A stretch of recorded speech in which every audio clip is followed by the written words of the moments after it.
Bienvenue dans Lanceur d'idées, le podcast qui met en avant les partenaires, les coachs et les participants du Startup Weekend de Mulhouse. On est aujourd'hui avec Basile qui est un coach. Est-ce que Basile, tu peux te présenter? Oui, je m'appelle Basile Bédélec, j'ai 28 ans, je suis originaire d'Alsace. Je suis entrepreneur, créateur de contenu et sportif. Oula, ça fait beaucoup de choses pour un jeune âge. Exact. Alors, on va rentrer un petit peu en détail sur tous ces différents profils. Ouais. Commençons par peut-être le début. Tu as commencé par quoi? Être sportif? Tu as commencé par être entrepreneur? Actuellement, j'ai les trois activités. Donc, on a un studio de création Ouais, qui a une partie création de vidéos sur les réseaux sociaux. Donc, j'ai un compte à moi qui est orienté sur l'entrepreneuriat et Basilou. On a d'accord. aussi un autre compte sur l'immobilier, lily.dmz. Et sur la partie création, on a aussi un studio d'édition. On a un jeu de société et 2 livres orientés sur l'entrepreneuriat également. Et à côté de ça, je fais du sport et je me suis lancé le défi en fait de m'entraîner comme un sportif de haut niveau afin de baisser mon chronomètre le plus bas possible sur 400 mètres haies. Ok, d'accord, ça fait beaucoup de challenges en même temps. J'aime bien les challenges, J'ai je fonctionne comme ça. Donc, j'ai beaucoup de questions. Alors, par rapport à... Je les prends un peu dans les ordres, hein, ouais. peut-être, mais là, déjà, ce qui me marque, c'est que tu me dis que tu as déjà un livre, un jeu de société, Mhm. tu as 28 ans, tu as fait ça comment? Et est-ce que c'est toi donc qui as rédigé ou tu t'es entouré de personnes C'est moi qui ai fait la majorité de A à Z en effet. Ok, Par exemple, sur le jeu de société, j'ai fait la logique du jeu. ok, On a fait les règles, j'ai fait les mécaniques de jeu, les graphismes, c'est aussi moi qui ai fait. d'accord, ah oui. L'impression et tout, c'est pas moi qui les ai imprimés, on a forcément passé par un imprimeur. Mais oui, c'est moi qui ai tout fait de A à Z. Et sur les 2 livres qu'on a fait également. Le guide des 101 choses que j'aurais aimé savoir en lançant ma boîte mais qu'on ne dit pas. Et un cahier de vacances pour entrepreneurs, où l'idée c'est d'inciter les gens de passer vraiment de l'idée à l'entreprise. D'accord, c'est super intéressant. Et donc, le jeu de société est également au sujet de l'entrepreneuriat, C'est j'imagine. ça. C'est pour quel type de cible? Donc, plutôt pour des gens qui veulent se lancer enfin, on joue en famille? On a 2 cibles, on va dire. C'est en effet, ça peut être un dimanche après-midi pour jouer avec ses amis, par exemple, Ok, ou ça peut être aussi à des fins plus éducatives. Il est déjà utilisé par pas mal d'universités et de professeurs qui l'utilisent dans leurs cours, justement, à des fins d'accord. pédagogiques pour faire un peu de sensibilisation à l'entrepreneuriat ou expliquer différents concepts. Ok, bah c'est complètement... Oui, donc ça reste dans, on va dire, la phase d'explication de l'entrepreneuriat. C'est ça, c'est vraiment Et, une sensibilisation de ouais, manière générale, en fait. Ça s'appelle Entrepreneur 101, Entrepreneur 101 en anglais. ok, Et la référence 101, c'est à chaque fois les bases. Par exemple, le marketing 101, ça va être les bases du marketing. d'accord. Théâtre 101, c'est les bases du théâtre par rapport à la référence en anglais. Donc là, Entrepreneur 101, c'est vraiment voir les bases et avoir un premier aspect de l'entrepreneuriat, quoi. D'accord. Et donc, les livres, enfin, il y a un des titres qui m'a bien marqué, là, c'est les 5 choses que j'aurais aimé savoir. Les 101 choses. Ah, 101 choses. Ouais, il y Oh, en ah a oui, il y a beaucoup plus que 5. 202 pages. Ah oui, quand même, ok.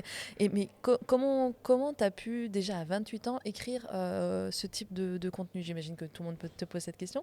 Mais moi, ça m'impressionne parce Ouais. que ça veut dire que t'avais lancé ton business à quel âge? Et tu t'es déjà confronté peut-être à des crashs ou pas du tout? J'avais une activité avant, celle dans l'édition et la création. D'accord. C'était Maison Curtos. Ok. Pour ceux qui sont d'Alsace, peut-être qu'ils connaissent. J'avais lancé ça en 2020 et ça faisait déjà 1 an que je travaillais dessus avant. J'avais commencé à travailler dessus pendant mes études. Mhm. C'était un business dans la restauration, principalement traiteur événementiel. On avait aussi une offre de partenariat. Donc cette aventure entrepreneuriale, elle a duré 3 ans. Et j'ai appris beaucoup de choses dedans. C'était ma première. Pour moi, c'était vraiment l'idée de choisir un business qui soit assez simple, donc autour de la restauration et un produit assez simple, le kurtosh kalac. C'est une brioche d'origine hongroise D'accord. qu'on peut décliner en salé et en sucré. L'idée, donc, c'était d'avoir ce business simple pour voir comment fonctionne une entreprise et l'entrepreneuriat et de me casser les dents, en gros, sur déjà l'entrepreneuriat, voir comment ça fonctionne, et après, faire un business qui soit plus complexe, plus difficile, peut-être avec plus de technologie. D'accord. Et donc, j'ai appris beaucoup de choses via Maison Curtos Oui. qui m'ont permis de mettre pas mal d'éléments, dont les 101 choses dans le livre. Et après, comme je crée du contenu autour de l'entrepreneuriat, j'ai pas mal d'échanges et de messages d'entrepreneurs aussi qui me relatent différents faits, différentes choses qu'ils auraient bien aimé savoir. Donc ça m'a aussi aidé à inclure pas mal de contenu dans le livre. Ok, en fait, tu as réussi à créer une communauté finalement qui partage avec toi leurs difficultés, leurs points Mhm. bloquants, mais aussi, j'imagine, tout ce qui va être positif. Et toi, tu arrives finalement à faire un peu le tri de tout ça et à dire, ok, on va essayer de faciliter la vie des futures générations Mhm. pour les aider à éviter de se confronter à tout ça et à gagner du temps. Exact. En fait, ce que je dis à chaque fois, c'est que quand on veut lancer une entreprise et quand on est à l'étape de passer à la structure juridique, on va souvent voir un expert comptable, on va discuter avec lui pendant 1 heure, 2 heures. Il va répondre à quelques problématiques, mais il n'aura pas le temps d'aborder plein de choses qui sont finalement quand même assez importantes et intéressantes pour l'entrepreneur. Oui, Et c'est parfois des petits détails que l'expert comptable ne va même pas forcément penser à mentionner, mais qui sont importantes et qui peuvent emmener un entrepreneur à planter sa boîte, juste parce qu'il n'était pas au courant. d'accord. Tout le monde sait en fait, mais lui ne le sait pas parce qu'il vient de démarrer dedans et c'est pas du tout son domaine. On n'est pas tous des experts de l'entrepreneuriat quand on veut lancer une entreprise. On a tous chacun son expertise, mais personne Oui, n'est expert de l'entrepreneuriat, c'est ça, bah, sauf si on surtout. n'a pas créé une boîte avant. Donc, Oui, bah en fait, c'est un peu la particularité de l'entrepreneuriat, quoi. C'est de connaître tout sans connaître tout. c'est ça, exact. Ok, donc toi, tu vas les aider à leur donner des outils, donc dans tous les domaines confondus, comme tu dis, dans ce livre, on retrouve un peu. Bah, c'est vraiment des bases. En fait, on sait ça. On va avoir des bases du juridique, des bases de la fiscalité, des bases de la comptabilité. Ok, On va avoir même des bases de choses en ligne, par exemple. Il vaut mieux acheter son nom de domaine avant de déposer sa marque ou de déposer le nom de son entreprise, parce qu'il y a des bots en ligne qui vont automatiquement réserver les noms de domaine oui. suite au registre de l'INPI, par exemple. Mais ça, c'est quelque chose que Ouais, si on le sait pas. si on ne sait pas, mais on se fait avoir. Et après, au lieu de payer son nom de domaine 10 euros, on va le payer 1000 euros. Donc, Ouais. c'est dommage quand même. Ouais, bah, c'est sûr que quand on se lance, en plus, on a peut-être Voilà, pas c'est forcément le pas budget la pour. priorité de dépenser 1000 euros en plus dans son nom de domaine. Quoi. C'est ça. Ouais, ok, d'accord. Je vois un certain nombre de petits conseils comme ça donc, qui sont dans ce bouquin. Enfin, dans ces bouquins. Par exemple, Le, ouais. le deuxième est sur la même thématique, Le deuxième, c'est rappelle-moi. le cahier de vacances. Ok, C'est 101 jeux pour passer de l'idée à l'entreprise. Donc d'accord. là, on est plus en amont déjà. Donc c'est plus quelqu'un qui a déjà une idée ou pas forcément une idée. Ouais, Et l'idée, c'est de mettre en forme un peu cette idée, la préciser, passer un peu par l'étape peut-être du business model, du business plan et tout ça, ok, la préciser et après voir s'il veut passer ou pas à l'action. ok. Alors que le guide, c'est quelqu'un qui est quasiment sûr de passer à l'action, voire qui a D'accord. déjà son entreprise depuis 2 ou 3 ans et qui veut voir s'il fait tout bien à peu près ou s'il y a des choses qu'il n'aurait pas forcément pensé. Ok. Et donc en fait, c'est un peu avec cet esprit-là que tu t'es retrouvé dans le Startup Weekend. C'est parce que tu as vu des points communs, j'imagine, entre ton activité et ce que tu veux proposer en fait à ta communauté et ce que finalement le Startup Weekend propose en faisant la possibilité, enfin, en offrant la possibilité de tester une idée, peut-être de se planter, peut-être de pivoter, etc.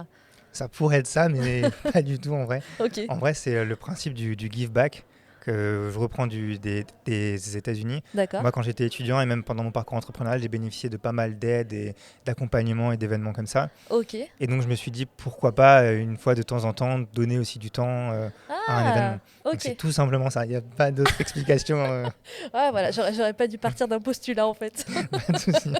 C'est ce que j'ai dit à Laurent quand je l'avais vu et il m'a dit, ah ben oui, c'est très simple, ok. Ouais, Voilà, bah oui, non, mais give back. effectivement, Point. ouais, ok. Il Une y a pas raison de- simple, voilà. mais voilà pourquoi tu es là donc. Non, mais c'est aussi une raison, enfin, Mhm. c'est une raison, comment dire, c'est belle finalement de vouloir partager aux générations, alors j'allais dire aux jeunes, mais Il y a de tout Ouais, âge. voilà, Donc, c'est ça. Ouais, cette année, on a quand même un retraité parmi nous, donc c'est effectivement tout âge de se lancer dans l'entrepreneuriat. exact. Toi, qu'est-ce qui t'a intéressé finalement à partir dans cette voie? Dans l'entrepreneuriat, Oui, originellement, je pense que j'ai jamais vraiment voulu travailler pour quelqu'un d'autre. J'ai jamais vraiment apprécié l'autorité, on va dire. J'ai toujours aimé développer mes petits trucs un peu. Et donc, c'est ça qui m'a poussé vraiment à me lancer. Après, je me suis jamais vu non plus salarié. Donc, naturellement, moi, je suis allé dans cette voie et j'ai jamais vraiment travaillé non plus. Donc, je peux pas te dire si j'aurais pu faire autre chose, mais moi, c'est ce qui me plaît et c'est ce que j'aime bien. Donc, ouais. Tu referais la même chose là si oui, on oui, te je referais propose- clairement la même chose. Je me suis lancé directement après mes études sur une première société et je referais clairement Ok, la même chose. ça marche. Je repense en fait au tout début où tu disais que tu avais aussi ce challenge sportif. Exact. Donc le 400 mètres haies, Mhm. pourquoi? Et est-ce que ça a un quelconque lien? Est-ce que tu peux faire un rapprochement avec la vie que tu mènes actuellement justement sur l'entrepreneuriat ou c'est juste un délire entre guillemets? En fait, tous les ans, je me fixe 3 nouveaux challenges au début de l'année Ah dans oui, des thématiques assez diverses. Par d'accord. exemple, je ne vais pas avoir 3 challenges sportifs sur la même année. À chaque fois, je change de thématique. C'est des challenges ou des objectifs. Et sur 2024, c'était s'entraîner comme un sportif de haut niveau pendant un an. D'accord. Et mettre en place toutes les optimisations possibles, que ce soit au niveau de l'entraînement, de la nutrition, de la récupération, de la visualisation, enfin plein de choses diverses qui peuvent tourner autour du sport de haut niveau. Donc j'ai fait ça pendant un an et je me suis dit, j'ai vu que les bénéfices étaient tellement importants et c'était dommage de juste faire ça pendant un an. Donc là, j'ai décidé de poursuivre et vraiment baisser mon chrono le plus bas possible pour pourquoi pas viser les jeux si je suis effectivement en 52 secondes en 2026. Donc là, ça va parler à ceux qui connaissent les chronos, mais Non, non, mais je vois et l'idée. là, c'est vraiment la priorité dans mon calendrier. au-delà même de mes entreprises. C'est-à-dire que parfois, je vais refuser de faire des événements ou des choses comme ça parce que je préfère récupérer, me reposer et tout ça. Ok. Parce que c'est une part très importante, tout ce qui est récupération. Oui. Et dans mon calendrier, les blocs d'entraînement et de récupération sont prioritaires par rapport aux autres blocs. D'accord. Et donc, alors, en fait, je trouve ça vachement intéressant parce que ça permet justement de faire le lien un peu entre un entrepreneur qui va se jeter peut-être corps et âme dans son Mhm. projet, au risque finalement d'y perdre la santé ou de commencer à voir que tout le reste de sa vie Ouais. va peut-être s'effilocher, entre guillemets. Et là, tu arrives donc à faire la part des choses, à dire, ok, là, je veux faire ça pour moi, pour l'activité physique, je veux Mhm. faire ça parce que je sais qu'il faut que je me repose, et tu arrives à remplir entre guillemets toutes les cases. J'arrive à remplir toutes les cases et je suis obligé de refuser ou même de mettre de côté certains projets que j'ai parce que j'ai simplement pas le temps et que le sport prend vraiment une part archi importante, Mhm. en particulier la récupération. C'est pas juste les entraînements. Et après, un rapprochement que je fais souvent, c'est que sur les entrepreneurs qui veulent en tout cas construire un gros business, on va dire, versus les entrepreneurs qui veulent un business plus lifestyle, ils doivent être considérés un peu comme des athlètes de haut niveau, c'est-à-dire qu'ils doivent faire attention à leur activité physique, ils doivent faire attention à ce qu'ils mangent, à leur sommeil, à leur récupération, même s'ils sont à fond dans leur business, mais ils ont aussi en fait une team qui les entoure et qui prend soin d'eux. Et là, on a beaucoup de rapprochements du coup entre le sportif de haut niveau et l'entrepreneur de haut niveau, on va dire, ou qui veut vraiment développer un gros business, quoi. Ok, ouais, je fais de parallèle alors. C'est une vie intéressante et bien chargée alors. Exact. Tu cours quand même un peu partout malgré tout. Bah, je cours un peu partout, mais j'essaye de ne pas courir trop. Et même là, ces dernières semaines, justement, j'avais un peu trop fait. Et donc là, j'ai mis le frein pour me reposer.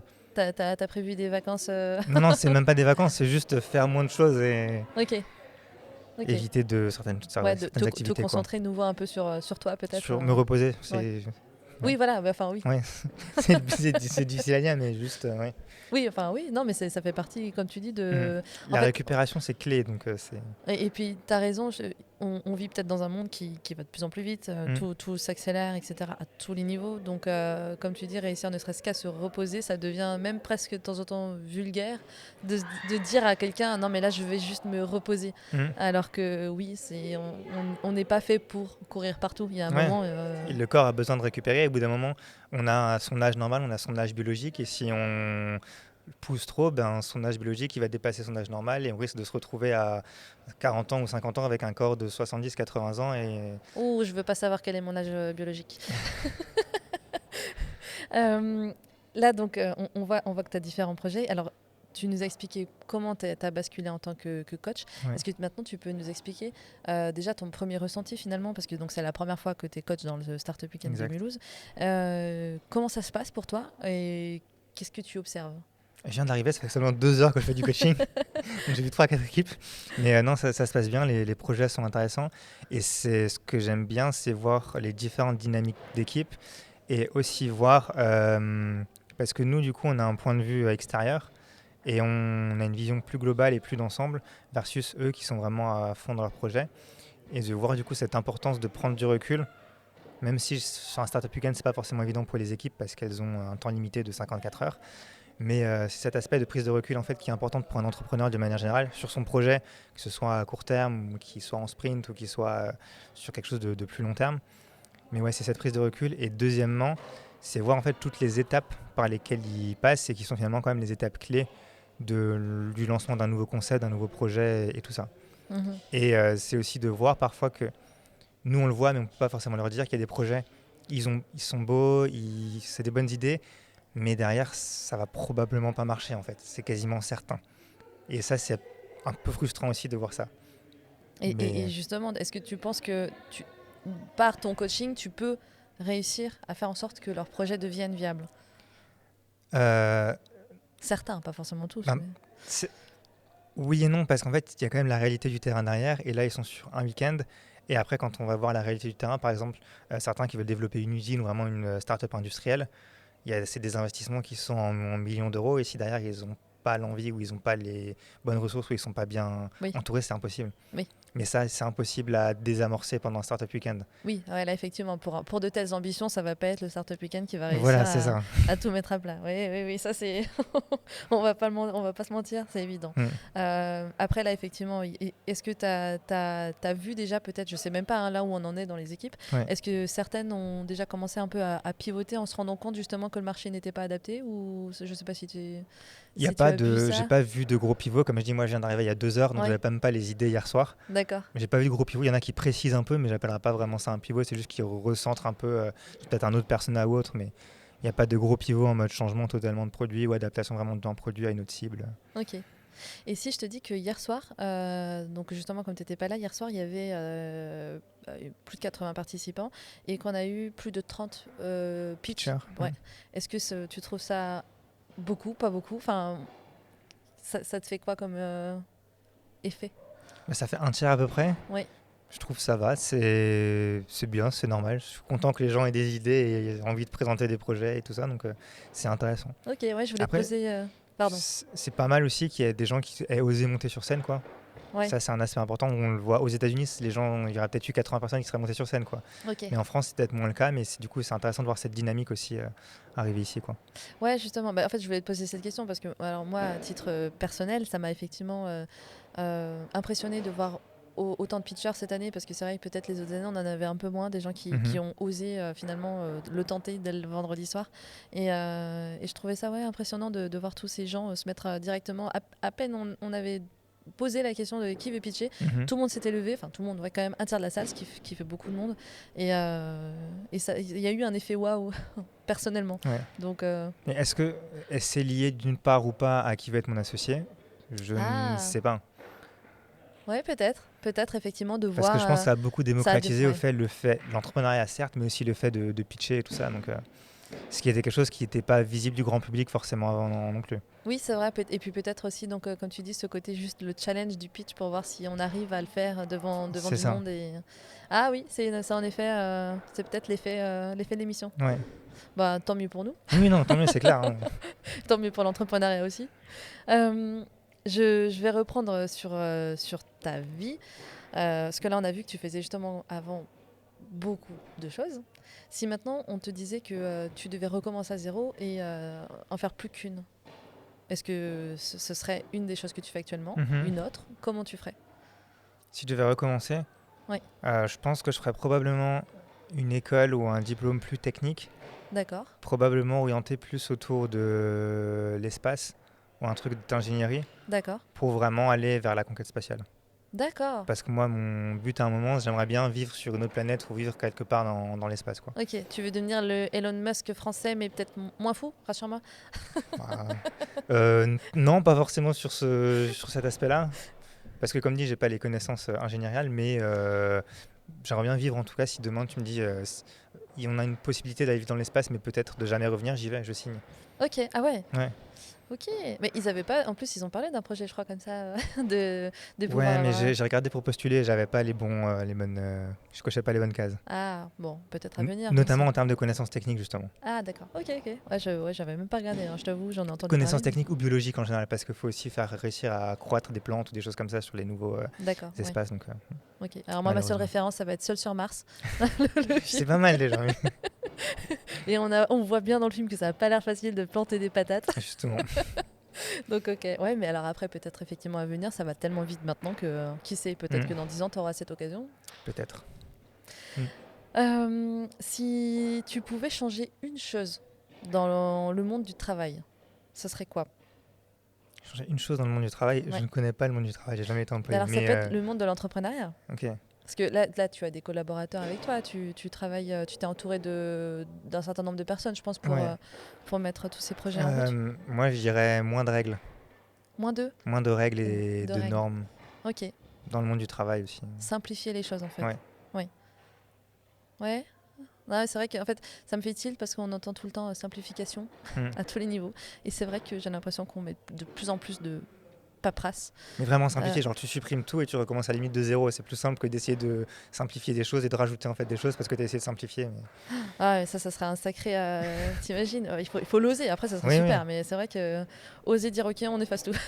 Non, en Europe, ça marchera pas, mais c'est pas grave. Oh, qui sait? Faut trouver le bon pays alors pour commencer. Vas-y, candidate. T'es Vas-y, intéressée par le la président. politique ou qui sait? Non, Tu vas ça peut-être marche. être le plus jeune président de France. Non, ça avance pas assez vite en fait, la politique. C'est pour ça que je pense pas que ça m'intéresse. Oui. Oui, oui, bah, oui, effectivement, je vois ce que tu veux dire. Hmm. Mais si tu es à fond sur tous les. Pour un entrepreneur, ça doit être frustrant de se lancer dans ces challenges-là, je pense. Donc, Bah, peut-être parce qu'on voit effectivement que tout n'est pas simple, entre guillemets, dans le sens où il y a beaucoup d'administration, beaucoup de choses. c'est ça. Quoique un entrepreneur doit être confronté, j'imagine, à beaucoup de paperasse, non? Quand tu lances ta boîte, Oui. tu as beaucoup de choses. Oui, il y a de la paperasse, mais ça va encore. C'est moins qu'avant, comme il y a pas mal de choses qui sont digitalisées maintenant. Donc. Ok. Ça, c'est plus accessible selon toi? Oui, largement. Ok. Pas depuis que maintenant ils ont mis la création sur l'INPI et les modifications sur l'INPI, mais Et est-ce que c'est peut-être, enfin, j'imagine que c'est plus facile une fois que tu as lancé une boîte d'en lancer une autre. Enfin, déjà, dis-moi si c'est le cas. oui, clairement. Ok. D'où ce que j'ai fait la première fois. Essayer Ouais. avec un concept qui était plus simple pour me casser les dents sur la partie entrepreneuriat et pas forcément sur le concept. Ok. Et donc ça, ce serait un de tes conseils peut-être aux gens qui souhaitent se lancer mais qui ne savent pas forcément trop comment, de finalement, comme tu dis, se casser les dents sur quelque chose de un peu plus simple et au moins la case est cochée et ensuite on a acquis cette expérience? Pas forcément, mais peu importe ce qu'ils veulent lancer, qu'ils le fassent rapidement. Et après, même s'ils se cassent les dents sur leur gros projet, s'ils ont vraiment envie d'entreprendre dans quelque chose, ils arriveront à le faire sur un autre concept ou un autre projet. Donc, D'accord, donc mais ne pas hésiter. c'est plutôt se casser les dents le plus vite possible, peu importe le projet derrière. Quoi. D'accord. Ouais, c'est y aller, quoi, foncer. C'est archi rare que le premier projet fonctionne. Donc de toute façon, vas-y, casse-toi les dents et tu feras quelque chose de plus beau la deuxième fois. Donc, Moi, je sais pas. Je connais pas les statistiques. Est-ce qu'il y a vraiment beaucoup de projets qui se cassent la figure dès le début? Après, ça dépend aussi de l'envergure et de la taille du projet. Mais Oui. Oui, ça dépend de tes ambitions du départ. Bah, c'est ce qu'on disait aussi. Hein, quand tu veux lancer peut-être une usine qui va, enfin, il va te falloir un investissement et un capital de fou. Ça va pas être c'est la peut-être même pas chose. le projet que tu vas lancer à 19 ans après tes études en tant que premier projet, quoi. Ouais. Sans réseau et tout ça. Mais c'est possible, il y en a qui le font. Mais ils sont quand même bien entourés. Oui, effectivement. Parlons d'entourage, justement. Toi, tu as fait comment pour te créer ce réseau? J'ai toujours été accompagné d'une certaine manière par des mentors ou un certain réseau. Et très simplement, j'allais vers les gens et je leur demandais s'ils voulaient bien m'accompagner. Par exemple, sur Maison Curtos, il y avait eu Thierry Veil, le fondateur de Bagelstein, qui m'avait accompagné. Il me semble que je lui avais juste envoyé un mail ou un message sur LinkedIn lui demandant s'il était intéressé pour nous accompagner. D'accord. Il avait dit oui. Et ça a marché direct? Ça marchait, oui. Donc, et comme ça, j'en avais des marchés différents et Thierry avait dit qu'il voulait bien nous accompagner, donc ça avait bien fonctionné. Donc au culot, en fait, il faut y aller, quoi. Oui, il faut y aller au culot, il faut vraiment oser. Après, au pire, quelqu'un dit non et ça change quoi? Oui, ça va pas. Ça... tu te retrouves pas à pleurer dans ta chambre? Non, ça change. Lui, il aura oublié au bout de 2 minutes parce que t'es un parmi 100 ou 200 emails dans la journée. Donc. D'accord. Donc là, si tu fais le lien justement encore une fois avec le Startup Weekend, en termes de réseau, bon, toi, tu as quand même un gros réseau à l'heure actuelle, peut-être plus gros que celui du startup, mais peut-être pas le même par contre. Pas le même, je pense, ouais. Ouais. Je sais pas. Est-ce que justement, tu vois le Startup Weekend comme quelque chose où tu vas pouvoir éventuellement faire des rencontres et rencontrer des gens qui peuvent éventuellement ensuite devenir des futurs businessmen de demain et avec lesquels tu pourrais éventuellement travailler. Est-ce que ça, c'est quelque chose qui joue peut-être aussi un petit peu dans la balance?